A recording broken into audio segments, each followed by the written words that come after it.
19 septembre.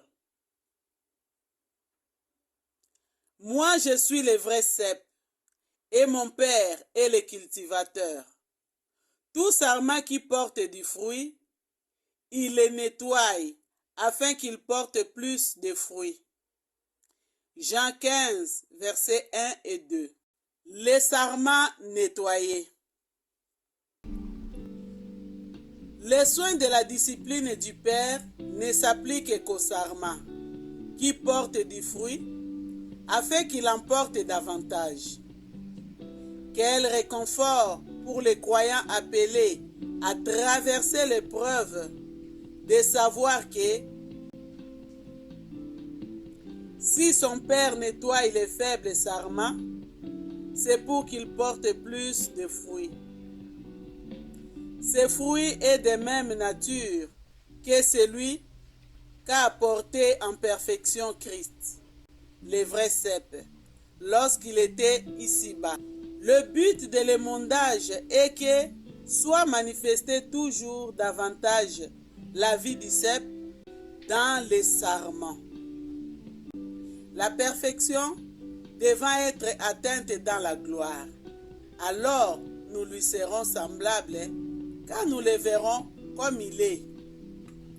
1 Jean 3, verset 2.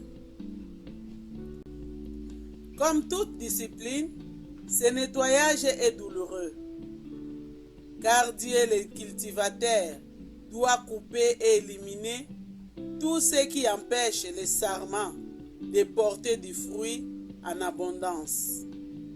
Lire Hébreux 12, versets 6 à 11. Mais, pour que ce but soit atteint, il nous faut aussi demeurer en Christ, comme le sarment ne peut porter des fruits de lui-même, à moins qu'il ne demeure dans les cep. De même, vous non plus, vous ne le pouvez pas, à moins que vous ne demeuriez en moi. Celui qui demeure en moi et moi en lui, celui-là porte beaucoup de fruits, car séparé de moi, vous ne pouvez rien faire. Jean 15, versets 4 et 5. Par sa discipline, Dieu veut nous rapprocher de lui. Les vanités passagères prennent trop aisément dans nos cœurs la place qui lui appartient. Séparés de Christ, nous sommes aussi incapables de faire face à notre responsabilité de chrétiens que nous l'étions, de devenir chrétiens par nos propres efforts. La vie nouvelle du croyant reste liée à celui qui en est la source. Comme le sarment l'est au cep, le désir du Père est que nous jouissons pleinement et en permanence de notre part en Christ.